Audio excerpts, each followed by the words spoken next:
ये ऐसे ना छोड़ दिया हमरा के। रुक छोड़ दिया अम्मा जी। छोड़ दी मामा जी। समझ में आई।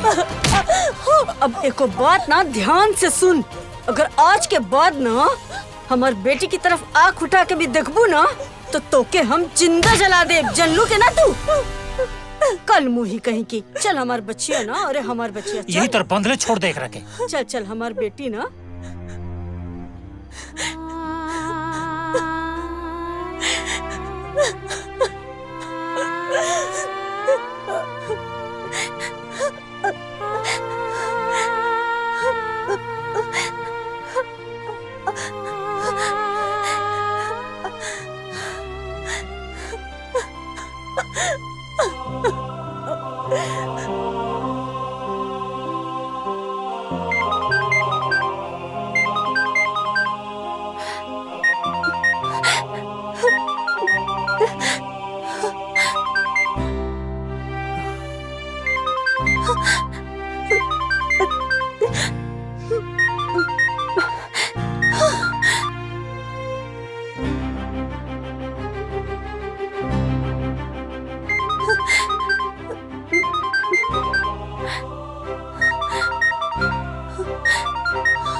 ये फोन काहे नहीं उठाव दिया?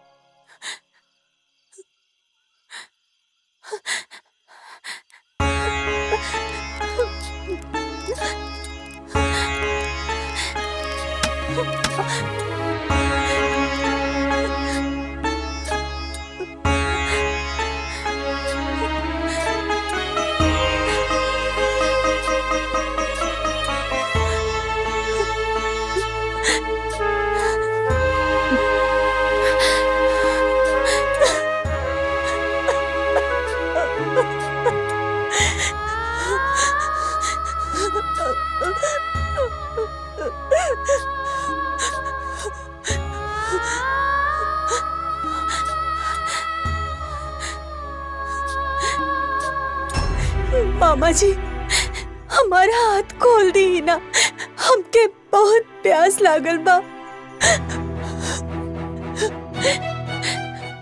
खोल दी ना मामा जी। मामा जी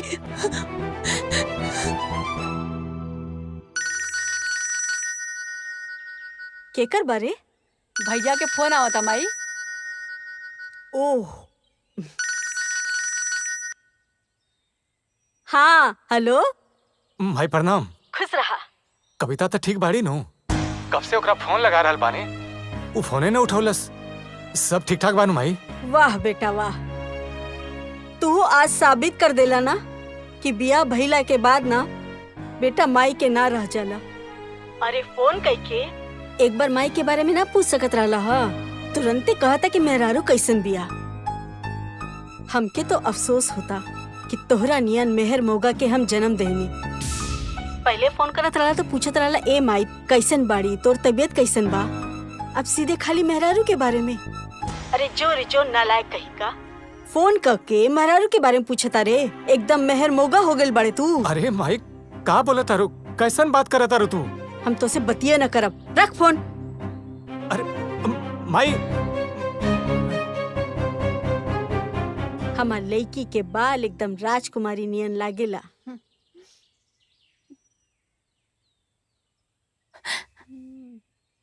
अम्मा जी हमार हाथ खोल दी ही ना, हमके बहुत प्यास लागल बा। ओहो प्यास लागल बाटे? हाँ हाथ खोल दे, दे खोल दे।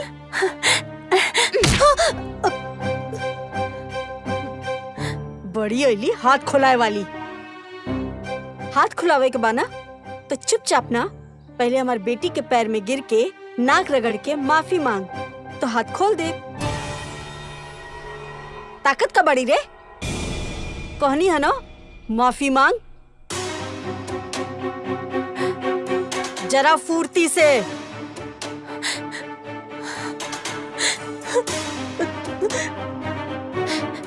अब आगे से ऐसा गलती कबो ना हुई।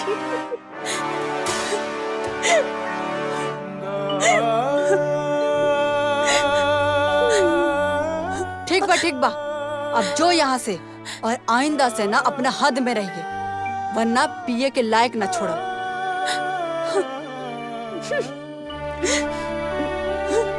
चल टेसुआ मत चुवावा, आई जा बैठ के, चुपचाप जो जाके खाना बनावा। चल निकल यहाँ से, जाना।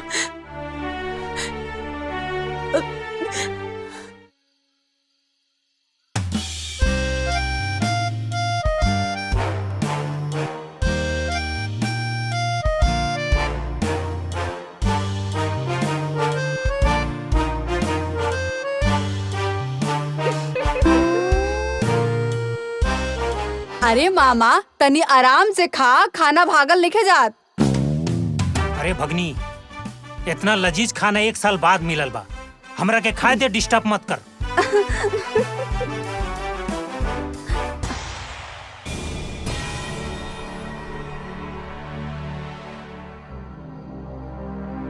ये कुल बन्नी फिर से आके खड़ा हो गई। भगावा सा नहीं जैसे। कहाँ गलती हो गई ना हमसे? अगर हमसे कोनो भी गलती हो गई, हम हाथ जोड़ के माफी मांगे तनी। रवा का हफ्ता हम पैर भी पड़ ले, लेकिन हमरा साथे ऐसा फर्क मत करी अम्मा जी, ना तो उनका के पता चली तो उनके बहुत दुख हुई। सिर्फ इतना ही ना, वो हमसे हमेशा कहत रहनी कि हमार माई और बहन के ख्याल रखिया। ए चुप कर। हाँ ना, तू देखत बाड़ू ना माई, तोरा से के तरह बतिया होतिया, जैसे कुंदन भैया के पता लागी उनके कितना तकलीफ हुई। अरे ऊ कोनो श्रवण कुमार बने का, दिन भर मेहरारू के फोन करेले। अरे माई के हाल चाल के कब खबर लेवेले। अरे हमके तो अफसोस होता कि हम ऐसा मेहर मोगा के जन्म देनी। अरे खाना में नजर मत लगाओ, खाए दे। देख, हम तो के ई घर से अलगा कर चुकल बानी, तो बेहतर होई ई घर से निकल और जाके अपन खाना अलगा बनावा। और एक बात फिर से सुन ला, हमके ना तोर जरूरत बाटे और ना तोर मर्द के जरूरत बाटे। हमरा खातिर ना हमार बेटी और हमार भाई बहुत बड़ा सन। चल भागे जैसे। अरे खाए दा।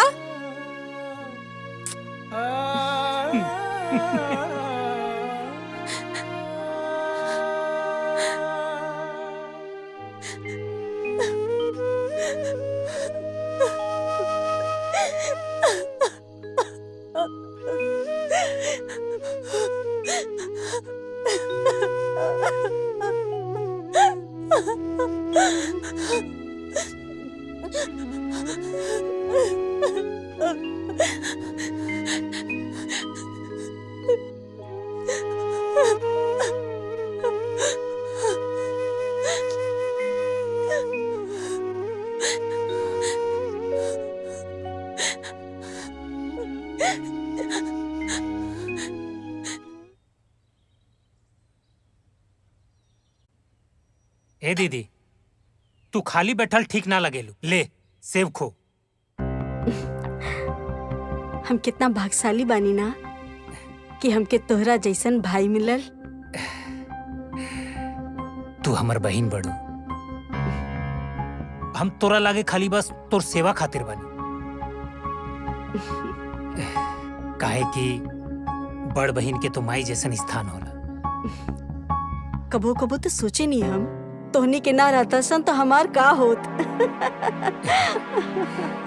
अच्छा दीदी, हाँ? हम रतवा के जे बात कहनी है ओकर बारे में का सोचलू है? एमा सोचे के का बा, रुक।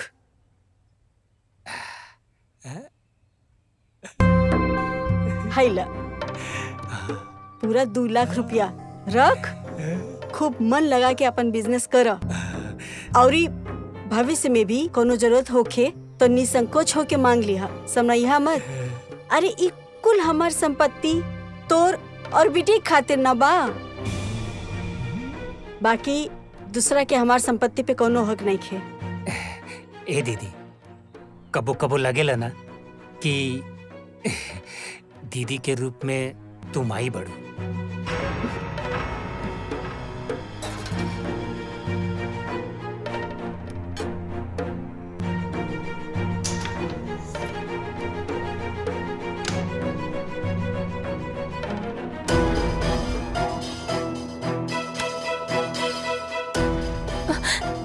बबुनी, बबुनी, तोहर बाप के एजा कोनो जागीर नहीं खे। तोहर जौन मन करी वो तू करबू। ऐसन मत करी बबुनी। 2 दिन से हम कुछ नहीं की खैले। तनी हमरा ऊपर रहम करी, दया करी। हमके बहुत भूख लागला। हम भूख से मरल जातनी। तो हम का करी? हाँ, अरे तोहार भूख से जान जाता ना तो जी चाहे मर, हमरा के ना कोनो परवाह नहीं खे। बस तू ई किचन में खाना ना बनाव सकतरी।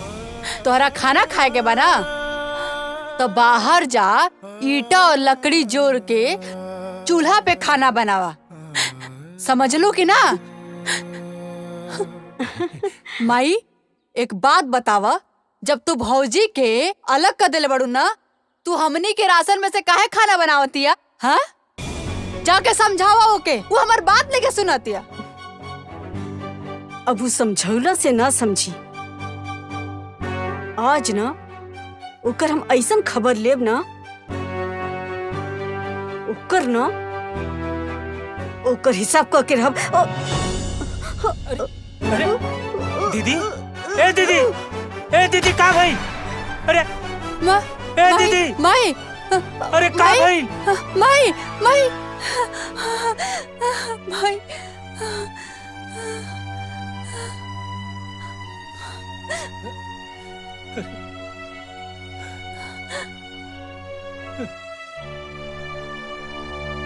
डॉक्टर साहब का भइल बा हमरा माई के? ये उठत काहे न की बाड़ी? तोहरा माई के पैरालिसिस हो गइल बा और ये शायद 2-3 महीना बाद ही उठ सकी हैं। माई, दीदी देखा, तू लोग रोआ मत। इनकर विशेष ख्याल रखे की जरूरत बा। समय समय पर दवा देना है और साफ सफाई पे बहुत ज्यादा जरूरी बा ध्यान देवे के। भगवान चाहिए तो जल्दी ठीक हो जाई हैं। दीदिया, अच्छा हम चलब। हमारे लिए 2000 रुपया फीस दा।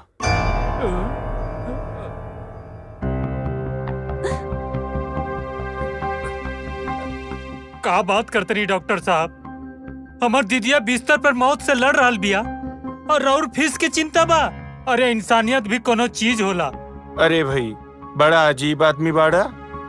अरे तोहरे लोग खातिर हम हॉस्पिटल से छोड़ के पेशेंट भाग के आईनी है तोहरे घरे तोहार पेशेंट देखे खातिर, और तू हमरा के इंसानियत का पाठ पढ़ाओ तारा।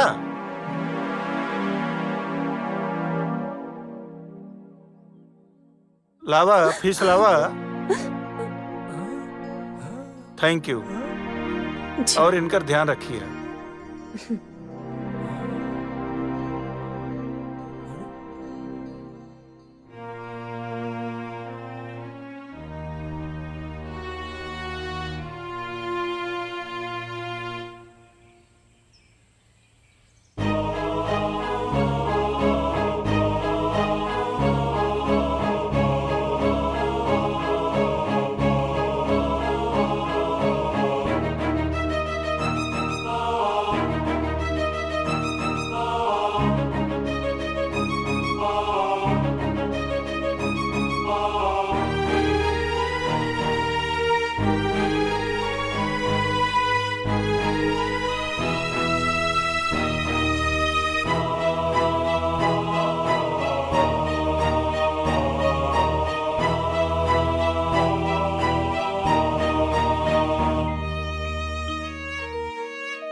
शांति से खाऊं नहीं के मिला ना, अब बहुत हो गई।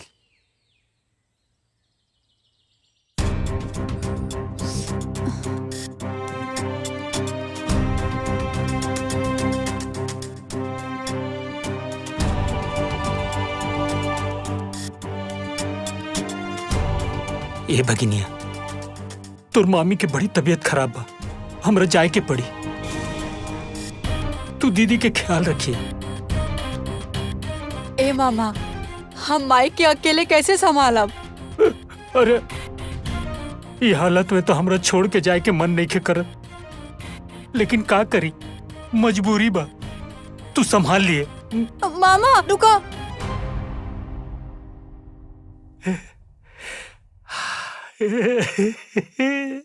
भाग हजारी भाग, अब हरियर पेड़ सुखा गई।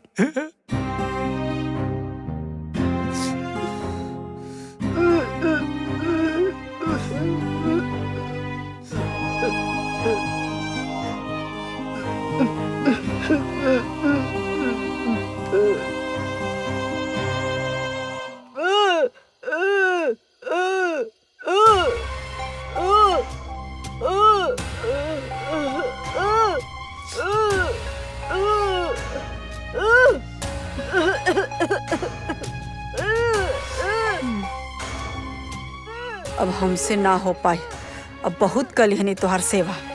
अब हमबू जातनी अपन ससुराल, अब तू अपन सेवा बहू से कराला। माई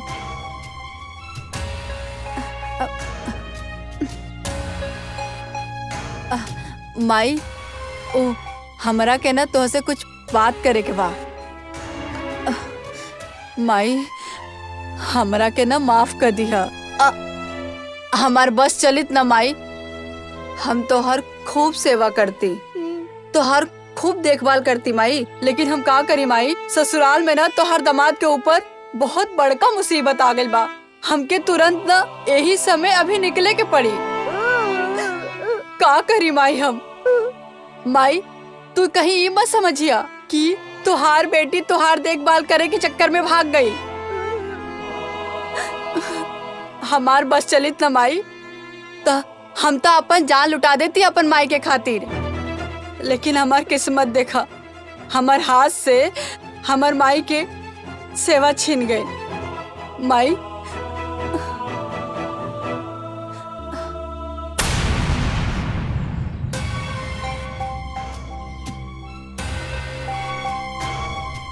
माई तू अपन ध्यान रखिया। हम का करी माई, हमरा के जाए के पड़ी, बहुत जरूरी बा। हम जल्दी लौटम। हाँ अपन ध्यान रखिया।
आखिर हम कौना हक से अपन पतोह से हम अपन सेवा करवाई?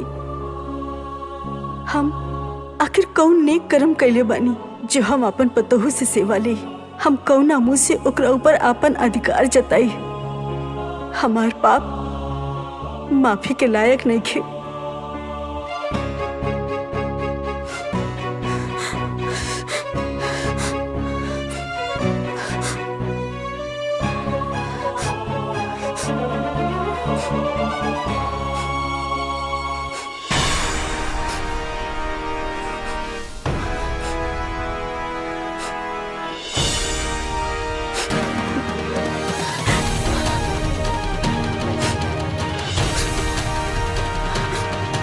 हमके माफ कर दिया दुल्हन, हमके माफ कर दिए।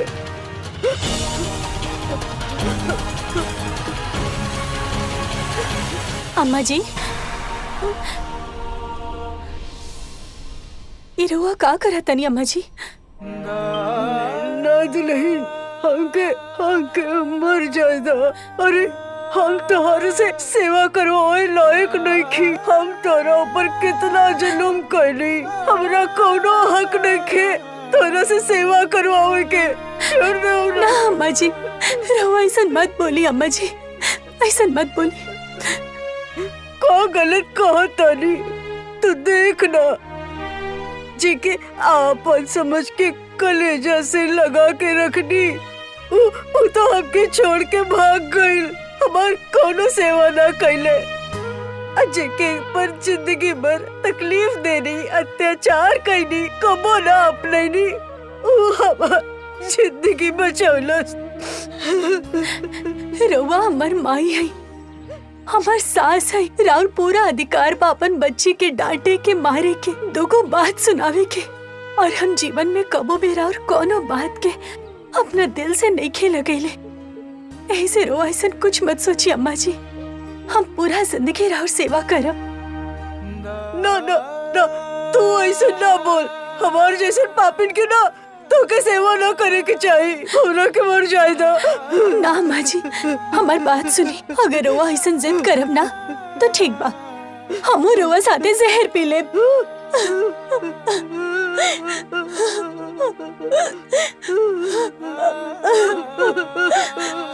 अम्मा जी,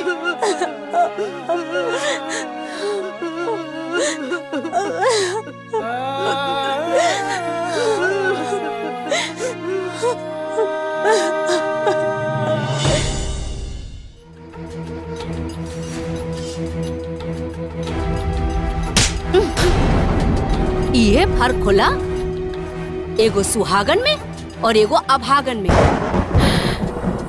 हमरा के देख ले, हम तो सोलहो सिंगार कर सकतानी, बाकी तोहरा नसीब में ई सब नइखे। काहे कि तू एगो विधवा अभागिन बाड़े। और तोहरा के पता बा ई सफेद साड़ी एगो विधवा के काहे पहनावल जाला? काहे कि ई सफेद कपड़ा एगो लाश के ढकल जाला, ओढ़ावल जाला। और ते एगो जिंदा लाश बड़े लाश चला।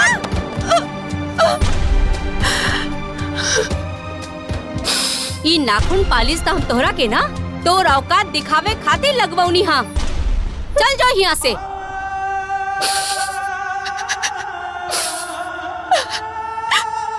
और जल्दी बंद कर एकरा के। दिमाग खराब कर लिया।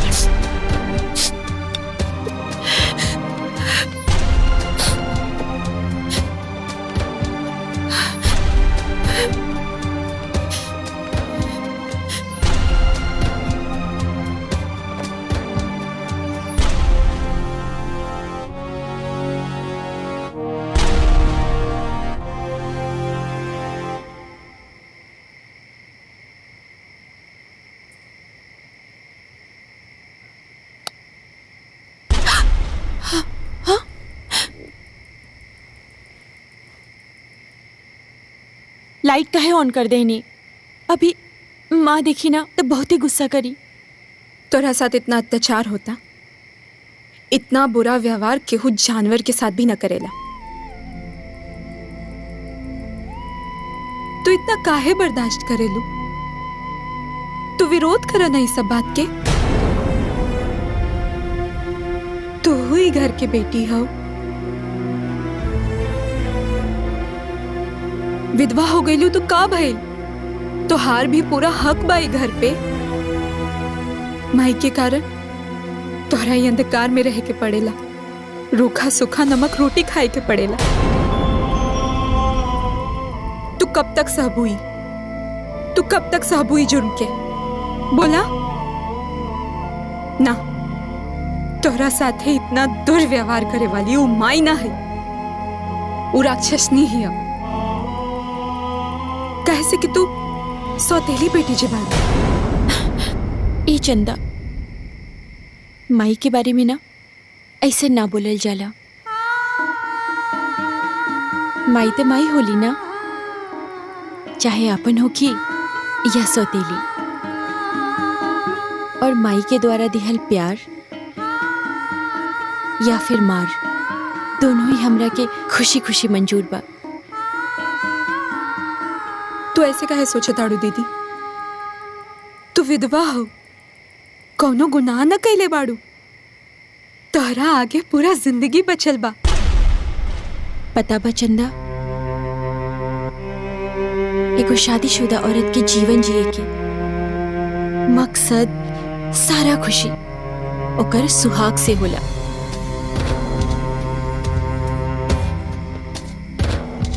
मगर अब हकीन बल्ला के बाद ना सब कुछ खत्म हो जाला। शरीर में सांस तो चलेला, मगर ये आत्मा ना मर जाला। एगो विधवा औरत के सारा इच्छा, प्रेम, होकर जीवन, सब कुछ होकर पति से जुड़ल रहेला। और मांग उजड़ जाला के बाद ना पति के साथे सारा खुशी मिट्टी में उहे दफन हो जाला। एगो अभागिन के पास बचेला ना तो सिर्फ समाज के ताना, अपमान, दुख, पीड़ा और खालीपन। ए चंदा, तू यहाँ से चल जा, न तो माई देख ली ना तो हमारी पीड़ा और बढ़ जाए। हम जैसे भी बानी, जैसे जी रहल बानी, सब कुछ ठीक बा। तू हमरा के हमार हालत पे छोड़ दा, तू यहाँ से चल जा, चल जा चंदा।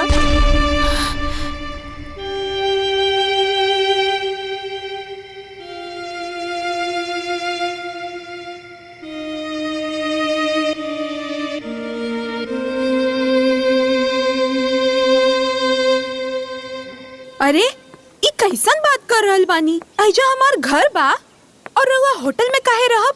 हम कुछ नहीं खे जानत। जबले राउर काम खत्म ना हो जाए, बिना संकोच के रउआ हमरा घर पे रहब, ठीक बा? का भइल? हाँ, का भइल? केकर फोन ह? तोहर दामाद के दोस्त हवे, अमेरिका में रहेलन और बहुत बड़ दवा की कंपनी में काम करेलन। एजा ई गांव में उनकरा के कुछ रिसर्च करे के बा, पर वो होटल में रहे के कहत रहले। हम मना कर देनी कि जब हमार घर बटले बा तो होटल में रहे के का जरूरत बा। एकदम ठीक कैलू हा। पर तू इजाजत दे दे तो ता। एमे पूछे के का बात बा? इजाजत के कोनो जरूरत नहीं के। अरे दामाद जी के दोस्त बाड़न तो दमादे जी ना भइलन। देखे ना, एकदम बुला। अरे इतना बड़ा घर बा तो होटल में रहे के का जरूरत बा? इका ठीक होई ना, बुला ला। ठीक बा माँ, हम उनकरा के बता देता नहीं। हाँ ठीक बा।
ए भागिन कहीं की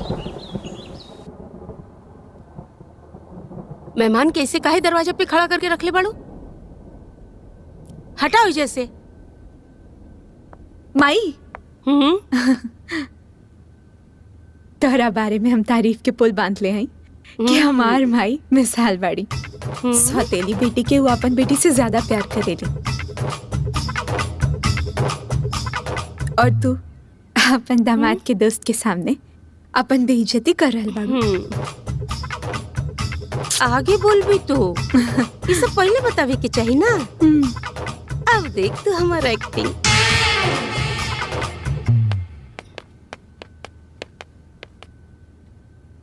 बिटिया, मेहमान भगवान के समान होला, ऊपर से दामाद जी के दोस्त बड़न।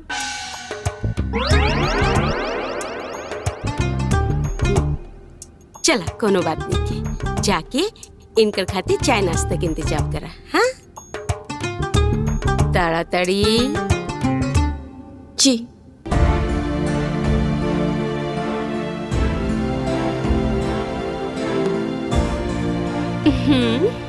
अरे ऐशो, अरे आवा आवा, आश आश।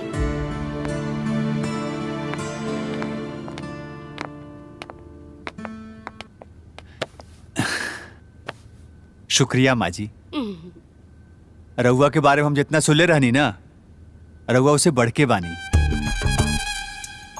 रउआ एकदम देवी के रूप बानी, देवी के रूप। ओरे बाबा, ताई ना की अब तू हमरे बारे में ऐसा सोचेला?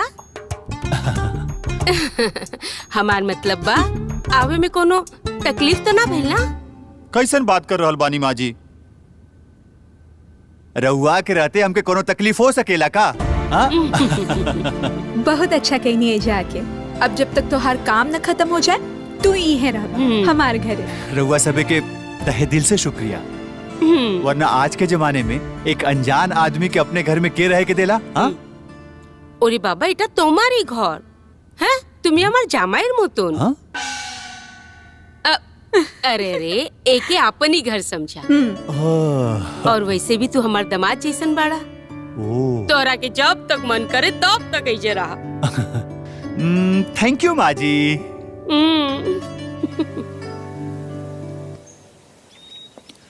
वंदना के विधवा के रूप में देख के हमके बहुत तकलीफ हो रहा बा। दीदी के यह दुख दूर करे खातिर तो हम तोहरा के हिजा बुलावनी हा कि तू हमार पति देव के दोस्त हवा। झूठ मूठ के? वो काहे खातिर? हम जाने तानी कि तू कॉलेज टाइम से वंदना दीदी से बहुत प्यार करेला, पर कहीं ना कहीं दीदी के डर के कारण तू अपन प्यार के इजहार न कर पावला। वंदना भी तापन प्यार की इजहार हमसे ना कहनी। एक तरफा प्यार सिर्फ दिल में होखेला, वो कोनो मंजिल तक ना पहुंचेला। फिर वंदना की शादी हो गई और वो अपने जिंदगी में आगे बढ़ गई नहीं, और अब हम भी अपनी जिंदगी में आगे बढ़ चुकल बानी। अच्छा, जिंदगी में आगे बढ़ गई बाड़ा, फिर आज तक शादी काहे न कैला तू? हम अच्छे से जाना तानी कि तू आज भी वंदना दीदी से बहुत प्यार करेला। सिर्फ हमरा प्यार केला से का होके वाला बा?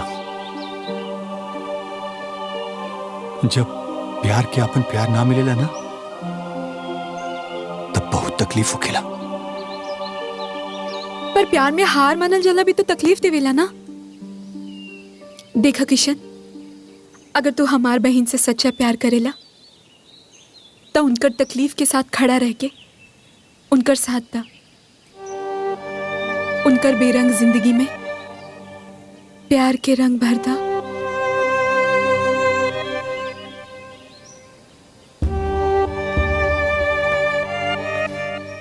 ए कलमुही, आज के खाना एकदम बढ़िया बने के चाहिए।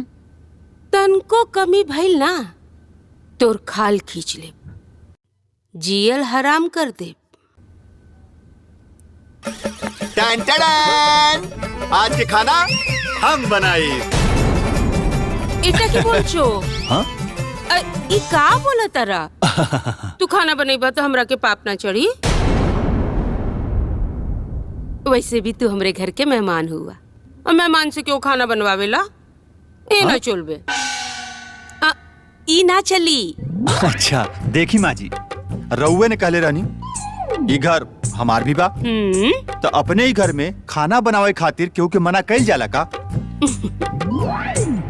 देखी अगर आप हमके खाना बनावे से मना कइनी ना तो हमके बहुत बुरा लागे। और हाँ हम ना खाना बहुत स्वादिष्ट बनाईला। अच्छा हाँ, और हमरे हाथ का खाना जे भी खाला ना ओके बहुत आनंद आवेला। और अगर रउआ सबे के आनंद आई तो हमके भी खुशी मिली ना।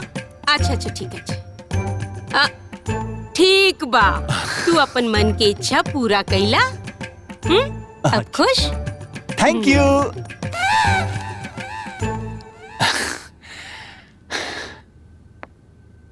रुक, तू कहाँ जाता रू? जाके खाना बनावे में इनकर मदद करा।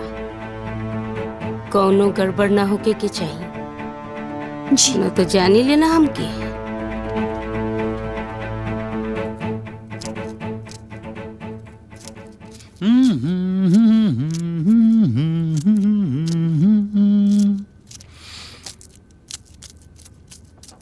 किशन ई कुल ठीक नहीं खे। हमरा के बहुत अच्छा से पता बा कि तू एजा काहे आइल बड़ा। काहे आइल बानी? पाहुन जी के साथ तो तोहर दूर दूर तक कोनो दोस्ती नहीं खे। तू एजा पाहुन जी के दोस्त बन के काहे आइल बड़ा? वंदना तू सही कह रहल बड़ू। पाहुन जी हमार दोस्त नहीं खे और ना ही हमार उनके साथे दूर दूर तक कोनो रिश्ता बा। एजा हम तोहरे खातिर आइल बानी। हाँ? और कारण आज हम तोके नहीं खे बता सकेनी। देखा किशन, हमार जिंदगी पहले से बहुत मुश्किल में बा। एकरा के और मुश्किल में मत डाला। वंदना तोके हम वही मुश्किल से तो निकाले खातिर आइल बानी। हम भगवान से दिन रात प्रार्थना करीला कि तोके दुनिया के हर खुशी मिले और हमके तू।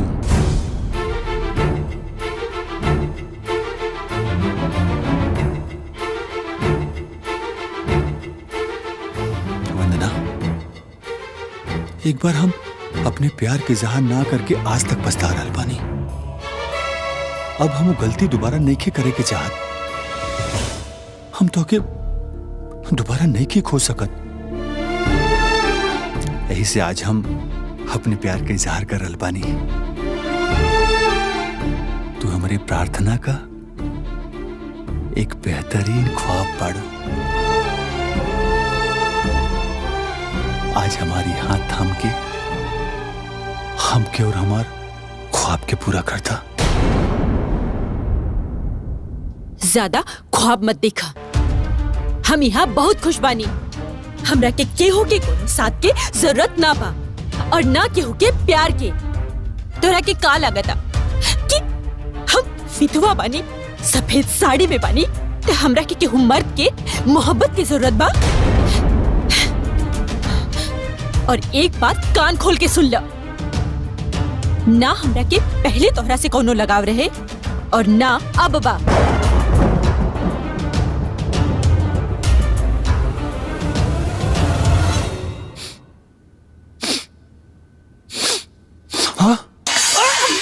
तू पागल हो गई बड़ा?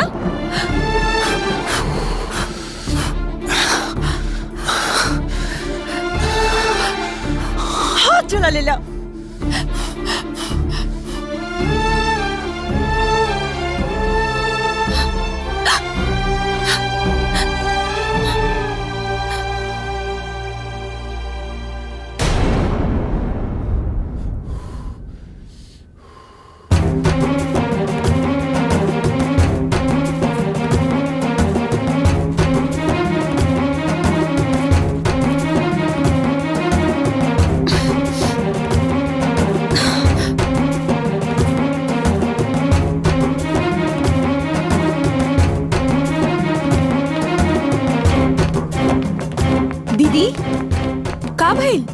इतना परेशान काहे बाड़ू? ई रमल हम जाके अपन दोस्त के हाथ में लगा दो। खाना बनावे टाइम ओकर हाथ जल गई रहे।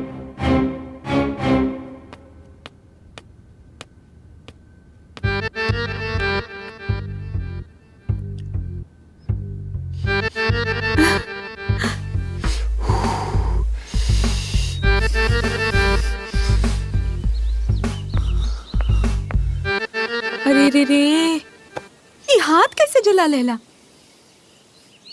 हाथ जले के करा के फिकर बा। यहाँ तब हमार दिल जल रहा बा। का भइल? ऐसे काहे बोलत बाड़ा? वंदना हमसे साफ साफ कह देली है कि ना तो हमसे वो पहले प्यार करत रहली, ना तो अब प्यार कर सकेली। उनकरा के हमसे कौनो लगाव नहीं किया। दीदी के तोहरा से कितना लगाव बा, ये साफ साफ दिख रहल बा। कैसे? तोहारी दर्द देख के वो बेचैन हो गई।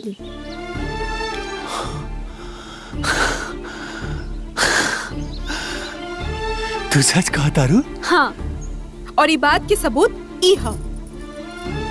चलो छोड़ा, लावा हम दवा लगा दी। लावा ना,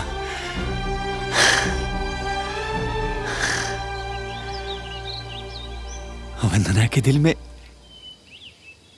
अपन प्यार जगावे खातिर ना हम ऐसे हजार दर्द सा सकीला चंदा।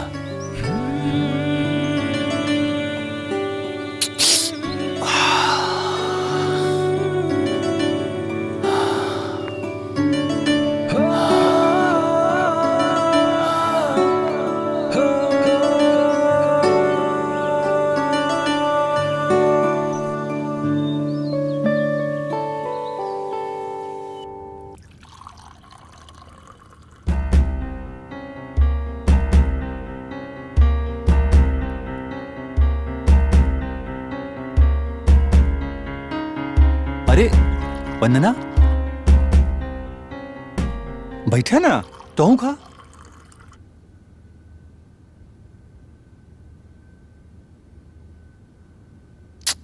ई छोड़ा दा हमके। तू बैठा।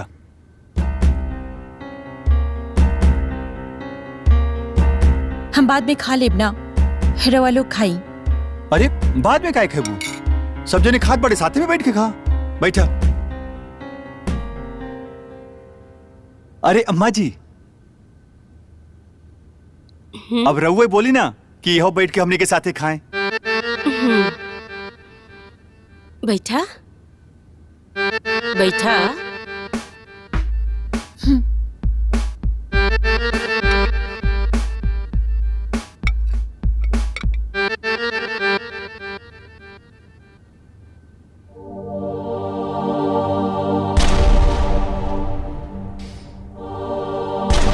खा।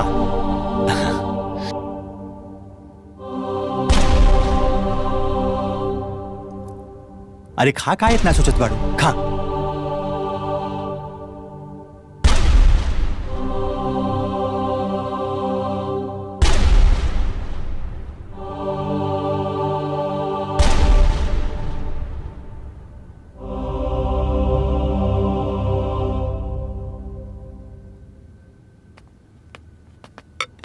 अरे कलमुही, जब से ही किसनवा आइल बा तोहरा के कुछ ज्यादा समझ में आ रहल बा। ज्यादा समझ में आवता ना माँ, आखिर हम खुद के हम काहे समझब?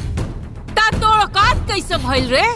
हमरा लगे टेबल पर बैठ के खाना खाए हैं? साहस बढ़त बा? ना माँ, हम अपन मर्जी से ना बैठले रहनी। हम तो किशन के दबाव में। कौना चीज का दबाव है? हमरा के सिखावत बड़ी? हाँ? ते बहाना ना बना सकत रहले, मना ना कर सकत रहले। ना तू उछल के आके हमरे बगल में बैठ गई ठू से खातिर। ए, सच सच बोल कि तू लोग दोनों के बीच में का चल रहल बा? ना माँ, कुछ ना चल रहा बा। रवा के जरूर कोनो गलत फहमी हो गई बा। अच्छा, तो हमनी के गलत फहमी हो गई बा। ये बताओ, अगर तोहनी दोनों के बीच में कुछ ना बा तब किशन तोर हर काम खुद काहे करेला और जब देखा तोहरे आगे पीछे नाचत रहेला। दीदी, हमरा के त लागता ना इहे ओकरा ऊपर जादू टोना कइले बिया और हमनी के पीठ पीछे गुल खिलावत बिया। पूछी, तू ठीक बोला तरु भौजी, ठीक बोला तरु। ई अभागन जौना दिन से किसना के देखले बिया, एकरे मुंह से लार टपकत। ए, सच सच बोल, तोर और ओकरा बीच में कौनो नाजायज संबंध त नइखे भाई? तू विधवा के साथे साथे बच्चलन भी निकलबे, एकर अंदाजा हमरा के ना रही। हाँ? हमके बर्दाश्त नहीं के होत भौजी। मत काहे ना जाली। चलो चलिए दीदी।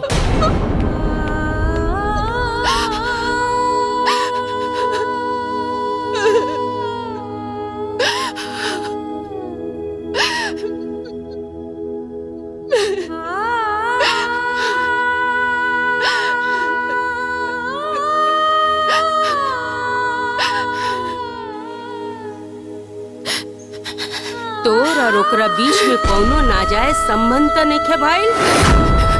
तू विधवा के साथे साथे बच्चलन भी निकलबे, एकर अंदाजा हमरा के ना रही।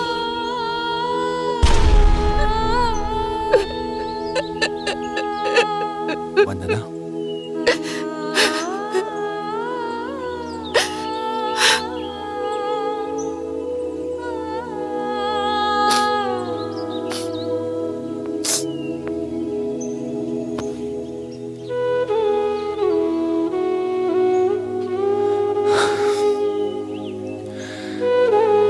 हम तोहरा के और तकलीफ में ना देख सकेनी।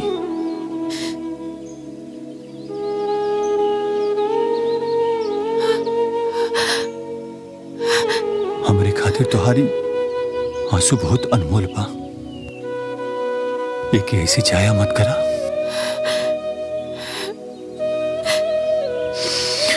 हम तो के जिल्लत भरी जिंदगी से बाहर निकाल के तुझसे शादी करे के चाहता नहीं। हाँ वंदना, वंदना, तू हमरे खातिर दुनिया के वो आखिरी इंसान बाड़ू जेकर हर चीज हमरा से जुड़ल बा। हम तुझसे बहुत प्यार करीले। बस एक बार तू हिम्मत करके हमारा हाथ थाम ला, फिर तू देखिया ये पूरा दुनिया तोहार सम्मान करी, तोहार इज्जत करी।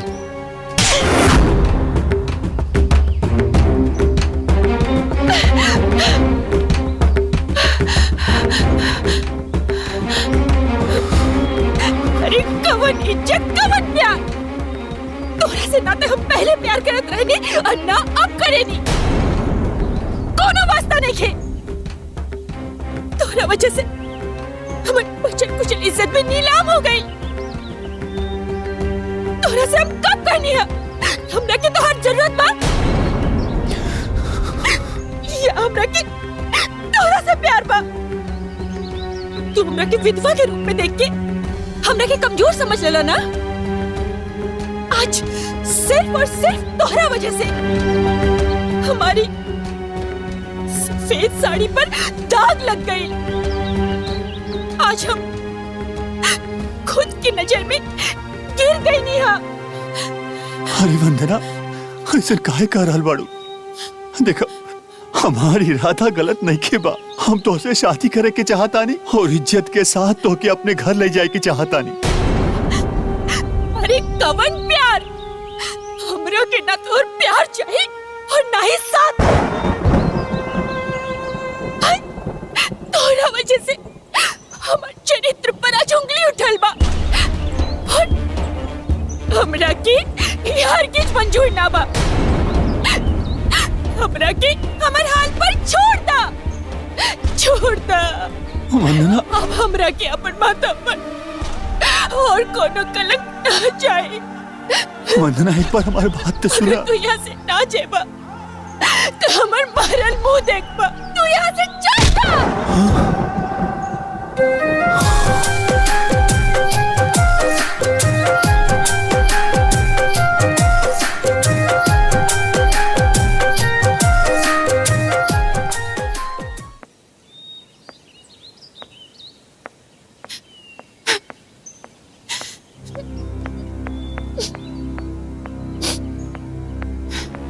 वाह दीदी वाह, जौन इंसान तोहरा से प्यार करेला, तोहरा खातिर पूरा दुनिया से लड़ेला तैयार बा, ओकरा के तू थप्पड़ मार के भगा देलू हा।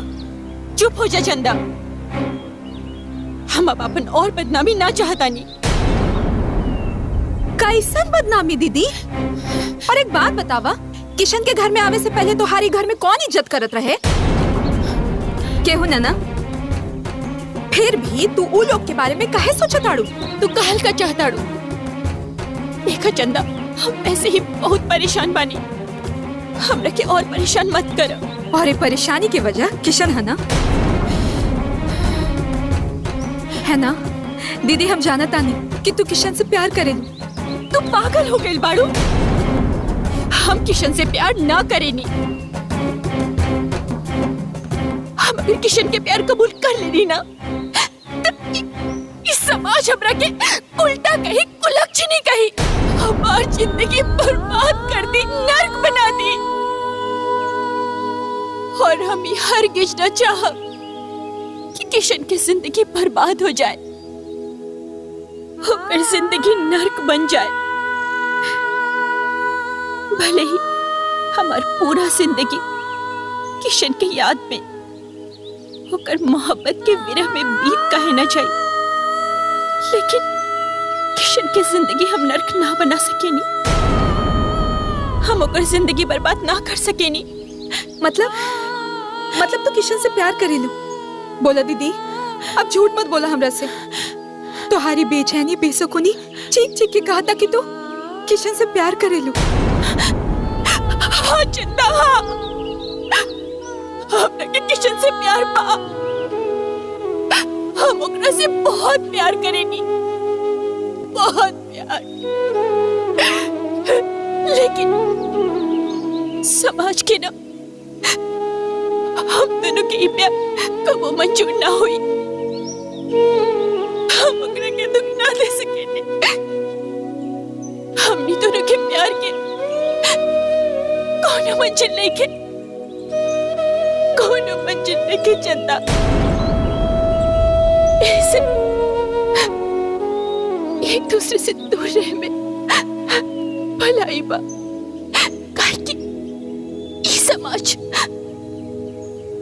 ई रिश्ता के कबो ना अपना सकेला, कबो ना अपना सकेला।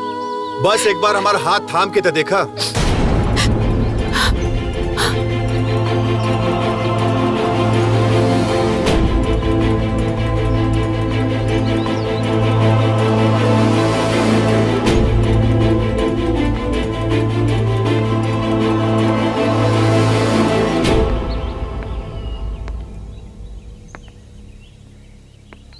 फिर हमनी के साथ हर जन्म की हो जाई। वंदना, तू हमरे प्यार के ऊपर संदेह मत करा, बस हिम्मत करके एक बार हाँ कर दा, फिर हम पूरे समाज के सामने तोहके आपन दुल्हन बनाई। और ये सब हम तोहरे खातिर ना कर रहल बानी, और ना ही तोहरे ऊपर तरस खाके तोहरे ऊपर कोनो मेहरबानी कर रहल बानी। हम तुझसे बहुत मोहब्बत करीले, अगर तू हमके ना मिलू ना तो हम मर जाए। खबरदार जी, मरे की बात कहला था। तुहार हर एक सांस हम रखा दे अनमोल बा किशन। वंदना, हम तोहरे हर एक सांस में अपन सांस जोड़ के जिए के चाहता नहीं।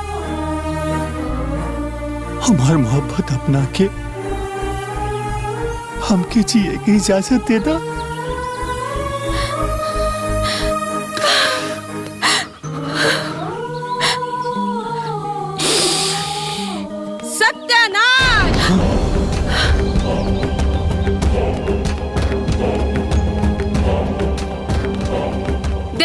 बाबूजी देखा कैसन लीला चल रहल बा। हाँ?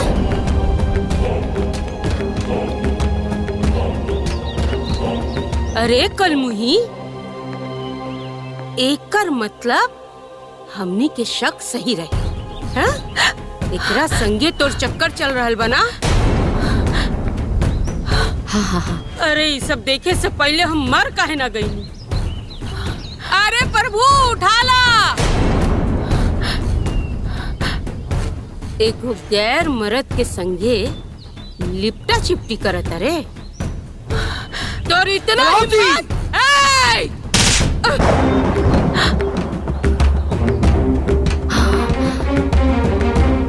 ई हमार बेटी हिया, तार नौकरानी ना, समझ लो। आज से हम अपन बेटी पर ना जुल्म होके देम ना लांछन लागे देम। अब हमरा समझ में आ गई कि दुनिया में सौतेली माँ पे लोग विश्वास काहे ना करेला। काहे कि हर सौतेली माँ तारा जैसन होत होगी सब। एक बात और सुन ल कलावती, आज से हमारी बेटी आपन जिंदगी अपना हिसाब से जी, तारा हिसाब से ना, समझ लो।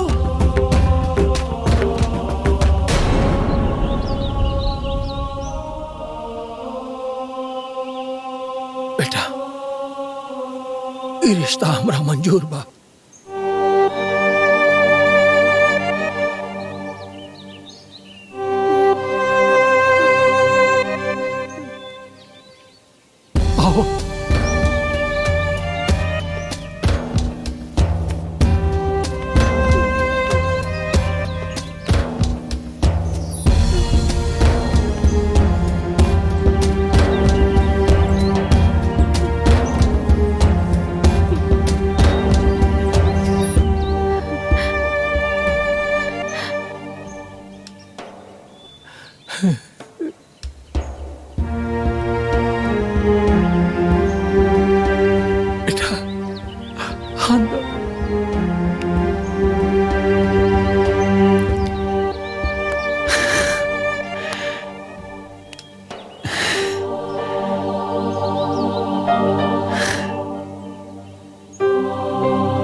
तोर हिम्मत कैसे भइल हमरे घर में आवे? भिखारन ना, ई हमार माई है। अच्छा भइल की बता देले से कर माई हिया। ऐसन बुझाता कि कहीं के मुखियाइन हिया।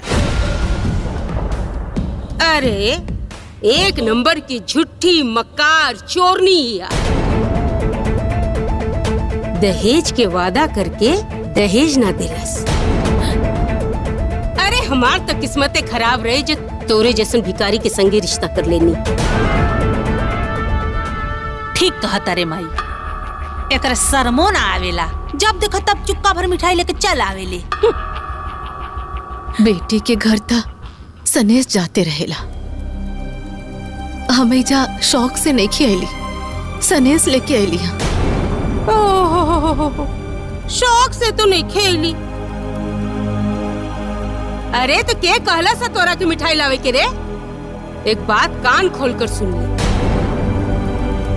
तोरी जो मिठाई बा ना, हमनी के केहू हाथ भी ना लगावीला। तोर कुल सामान कुत्ता के मुंह में जाला। जरा भी शर्म ना बा। जब देखा तब मुफ्त के खाए खातिर आ जाले। भिखार चल रे।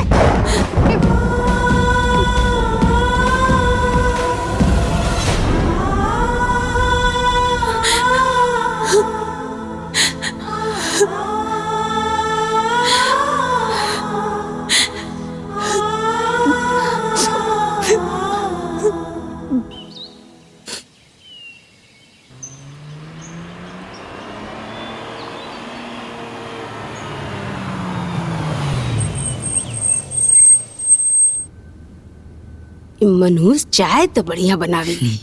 माई अरे प्रणाम। खुश रहा ई का इतना दुबरा काहे गइल बड़ा? ओइजा खाना नहीं के मिलत रही का? लोग ना ठीक है कहेला माई कि बेटा कतनो मोटा जाओ माई के हमेशा दुबड़ाइले लगेला।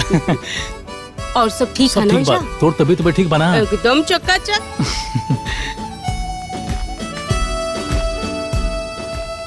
अरे सासू माँ प्रणाम। खुश रह बेटा। रउआ कब नहीं है?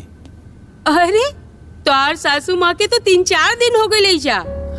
अच्छा अरे इतना बढ़िया कसार बना के ले आयल रहनी। अरे हमनी के तो खात खात मोने भर गई। अरे गंगा बहन खड़ा काहे बनी? आई ना बैठी ना। अरे आई ना बैठी। बैठी ना। अब बेटा तू भी बैठ। देखी हमार सासू माँ कहिला आज 3 दिन हो गए, हमरा अभी तक पता ना चलल। अरे हमनी के इनसे बतिया बतिया के मन नहीं के भरत, तोरा के कैसे खबर करती? ए माँ जी ले फल खाई खाई काहे शर्माता नहीं? ली खाई। हाँ खाई खाई। अरे खाई ना ली ना। अरे खाई ना रउआ हमरे माई माँ जी खाना में का बनाई? का खाना खाना कैले रहलू? आज शाम के खाना हम बनाए, तू आराम कर। जा जा जा जा जा, जा। आओ आओ आओ। अरे आराम से आराम से। देखा सवेरे खाना तू बनेले रहलू, अब सांझे के लोग खाना बना। हाँ हर टाइम तू ही थोड़ा खाना बनेबू। इला तू लोग बैठ के दोनों फल खा ला। इदे माई हमके। दीपक कितना दिन बाद आइल बा, तू लोग दोनों बैठ के बतियावा लो का बहन जी? हैं चल हमनी के अंदर चल के चाय पियल जाओ, अपन ओइजे बतियाई। बैठा आई बहन जी चली चली।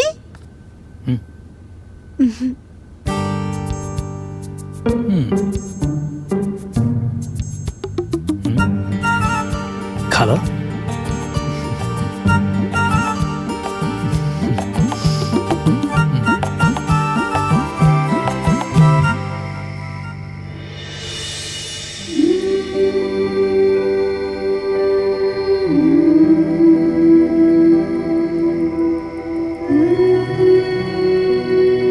अरे एकर का जरूरत रहे?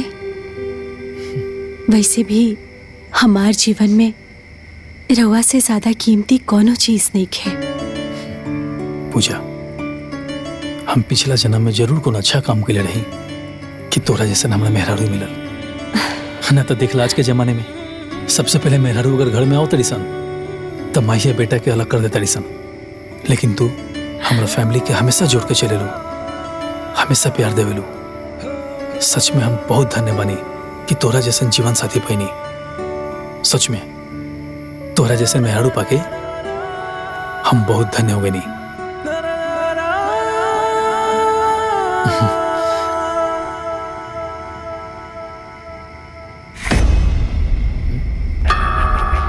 पूजा ये चोट के निशान किसन? कुछ ना इता बस ई कपड़ा धोत वक्त लाग गई हुई। अरे लेकिन ये बहुत चोट के निशान बाटे। एक सेकंड रुक, हम लेके आओ। अरे सुनी ना, रह दी जाए दी तनी साबा का रह दी?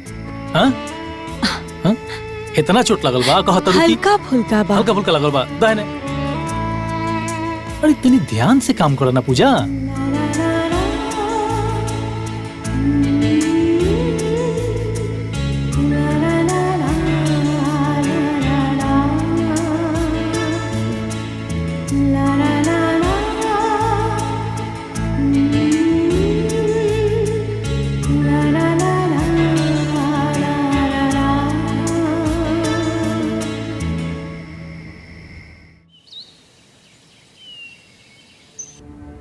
देखा बिटिया, जखम नासूर बन जाए तो ओकरा पहले ही ओकर इलाज कर देवे के चाही।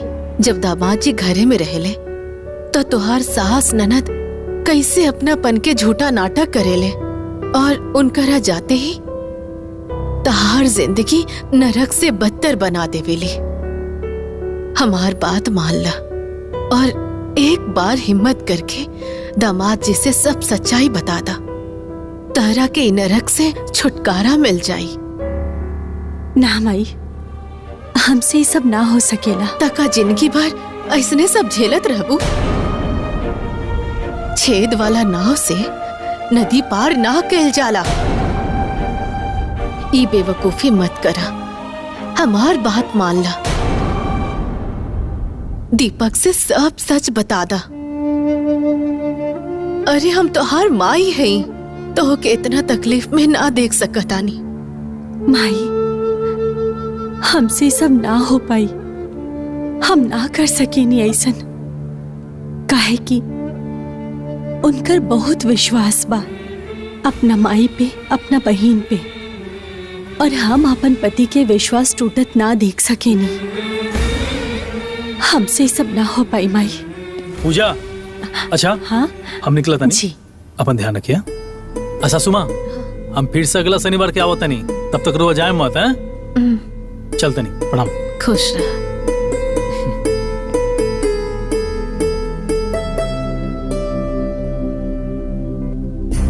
काहे तू अपन जिंदगी में जानबूझ के दुख बढ़ावे के चाहता रू? अरे इतना अच्छा मौका रहल, सब सच बता देले रह तू दामाद जी के, तहरा के आगे ये दुख ना भोगे के पड़त।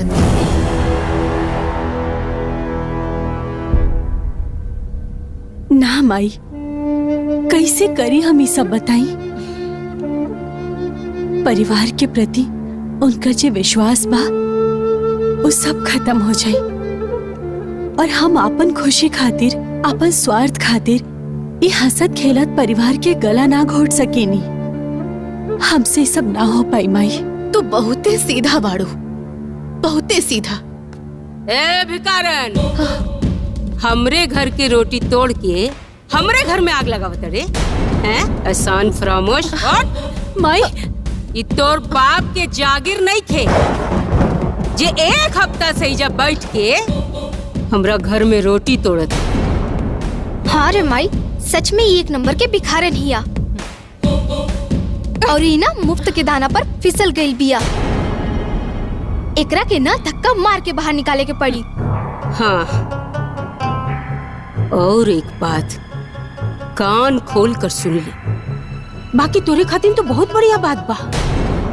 तोर कलेजा के ठंडक पहुंची। हमरा के दहेज के 1 रुपया भी ना चाहिए, बाकी हमार एगो शर्त बा। आपन ई मनुष्य शक्ल दोबारा हमरे चौखट पे मत ले। दोबारा तोरी मनुष्य शक्ल हम देखे के ना चाहिए। ले चल माई, चल माई, चल चल निकल बाहर।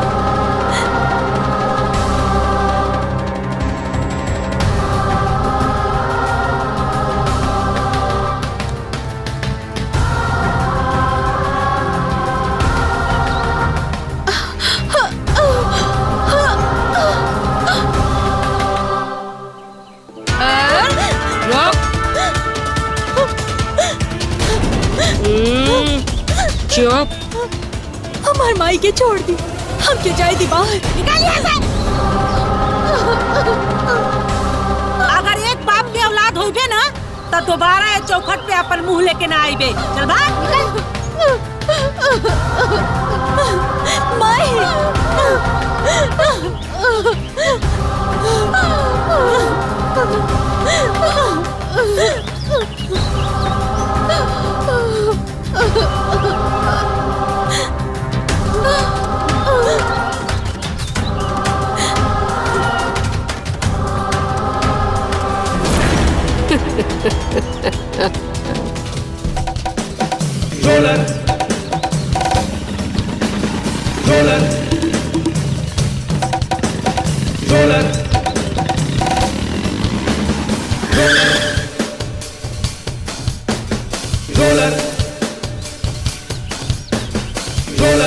का भइल जौन हमरा कितना जल्दी बुलौले बाड़ू? हाँ, और बहना इतना चिंता में काहे बाड़ू? का बताई भाई, वो मनहूस हमरे गले में कांटा बनकर फसल बिया। वो कांटा के हमरा के बाहर निकाले के बा। बस ओकरा के बाहर निकलवावला से तोहरे सर पर से चिंता हट जाई। ये खातिर तो तोरा के बुलैले बनी। ना बहना, समस्या के जड़ से खत्म करे के बा। कैसे? हम बानी ना, ओकरा के ना तू मुआ था। काहे की वो एजा से भागी ना तो दीपक के साथे फिर एजा आ जाई। यही से ओकरा के मुआ था। सारा बवाल है खत्म। कैसे? अरे हम बानी ना, हम बानी ना मामा। कहा कि अगर वो मर जाए तब न दीपक का शादी का दूसर मौका बनी। ओकरा के एजा से भगौला के जरूरत नहीं खे। मुआवला के बाद दीपक के दूसर बियाह करे के मौका खुल जाई। और हम ऐसा लोग के जाना तानी जे दहेज में 50 लाख रुपया देवे के तैयार बा। 50 लाख। 50 लाख? 50 लाख?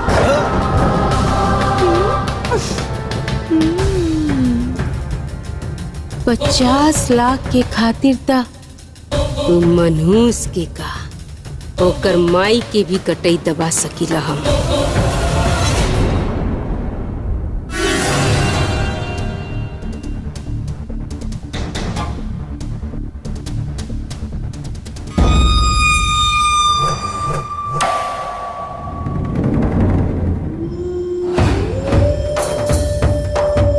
बहुरिया, ए बहुरिया,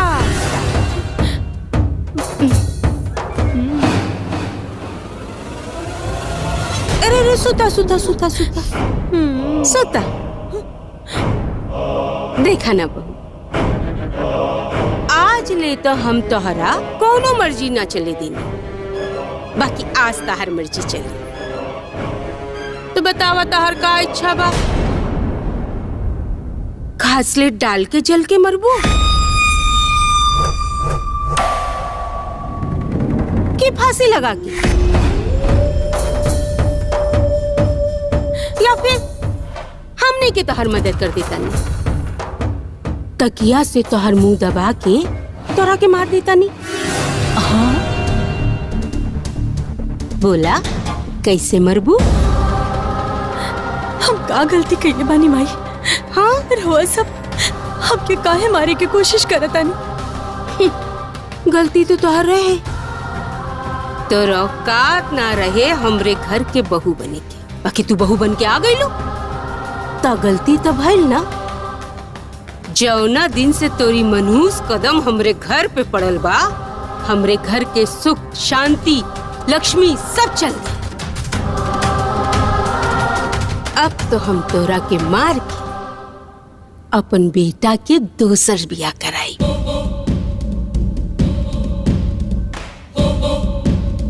तबे न तोरे जैसा ना लक्ष्मी जाई और लक्ष्मी आई। तोरा के तो मरे के पड़ी। हाँ माई, जल्दी से के मार, काम खत्म कर। ना, हम यहाँ से चल जाए,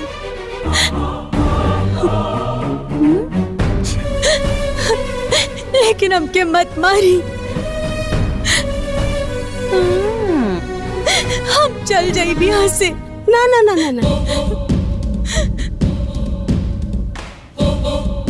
तू ये घर छोड़ के कहाँ चल जाई?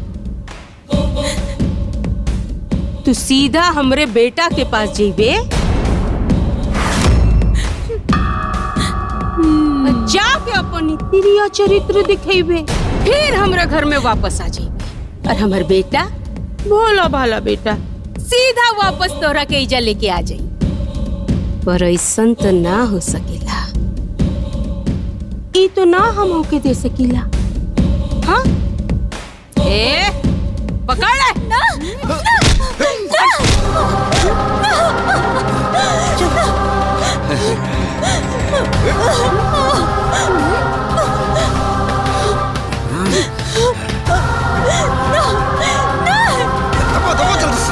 जल्दी कर।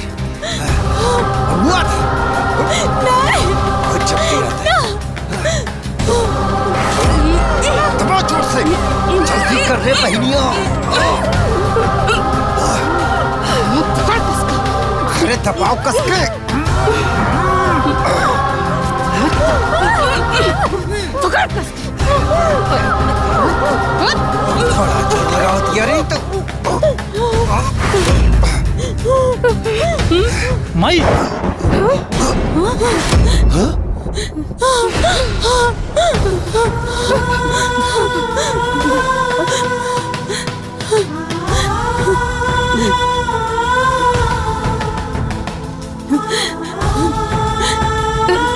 बेटा पता ना कैसे गुस्सा में का हो गई।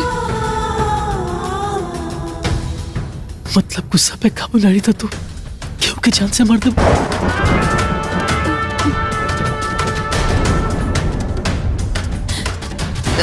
अरे ना बेटा तू जिसन सोचा तेरा ऐसा कुछ नहीं के वो तो हम एकदम एक शब्द मत बोलो तू।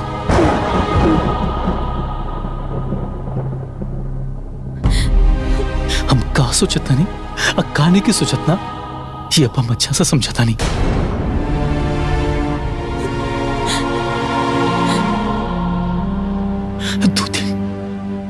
दो दिन से हमार मन घबराता लगा। यही सब टाइम से पहले ही नहीं।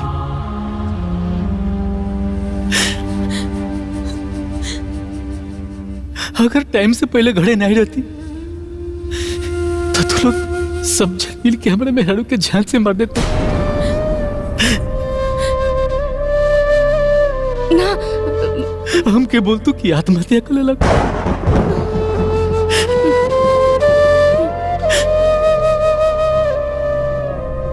शहर में 16 घंटा शहर में अकेला काम करके झाड़ू पोछा बर्तन हड़िया सब कैला के बाद खाना बनैला ही सोच के कि हमरा माई बहन के हड़िया छुए के जरूरत ना पड़े। और तो ही सब बेलारू के साथ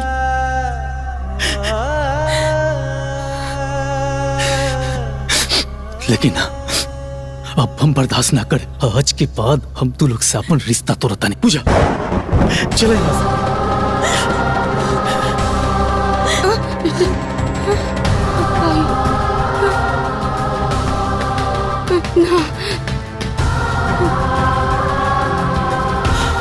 अभी 1 मिनट ही घर में ना रहा हूं। तू यहाँ से चलो ना। पूजा रवाई का करा तानी जी। अगर हम एक घर छोड़ के चल जाए तो अपन माई जैसन सास के ननद जैसन बहन के ख्याल रखी। पूजा तू पागल हो गई बाड़ू। ये चारों मिलकर तरह के जान से मार के चाहता सन और तू अभी भी घर में रहकर चाहता रू। चलो यहाँ से। ना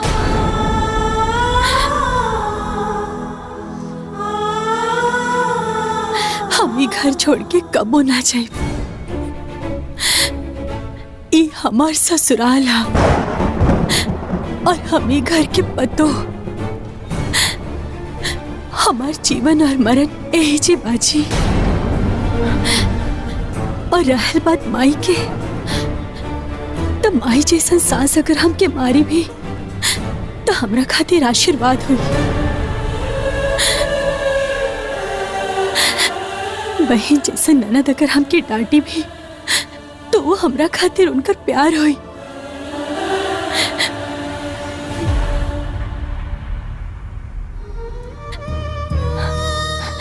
रउआ हमार पति है।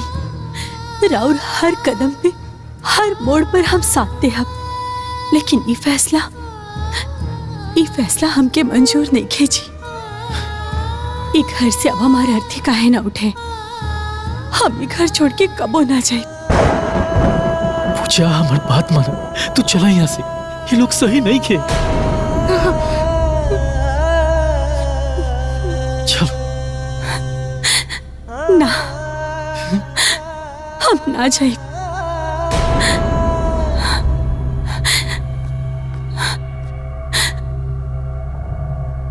ए बेटा हम अपना लालच और स्वार्थ में इतना अंधा हो गए रानी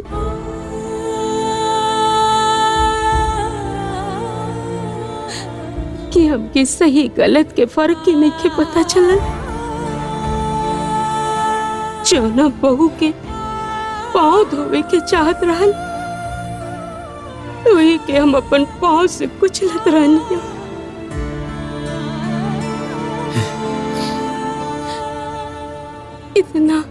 इतना अत्याचार कईनी बाकी तू कब्बो शिकायत ना कैलू।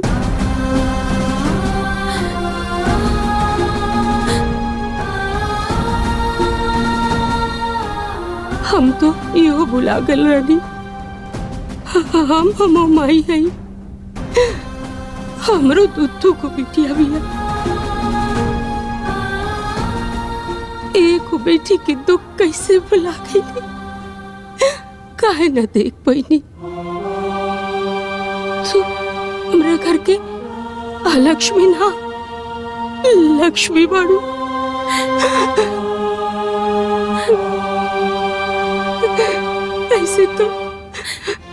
ऐसे तो हमार गलती माफी के लायक नहीं के।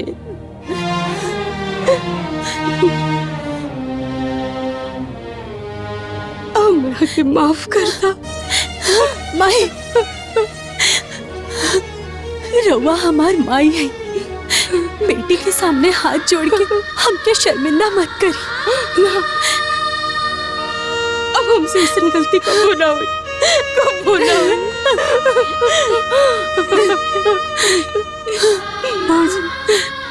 हमरा के माफ कर दा।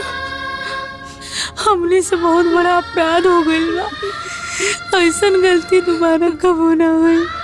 भौजी हम न काले अपने ससुराल चल जाए तोरे जैसन बन के दिखाए। भौजी हमके माफ कर। हाँ भाभी सॉरी। हमरे पास माफी मांगे खातिर कोनो शब्द नहीं के लेकिन हम दिल से माफी मांगत आनी। हमरा के माफ कर दी। और हाँ हम रउआ से वादा करत आनी हम आपकी छोट बहन बन के हमेशा आपके साथे रहब।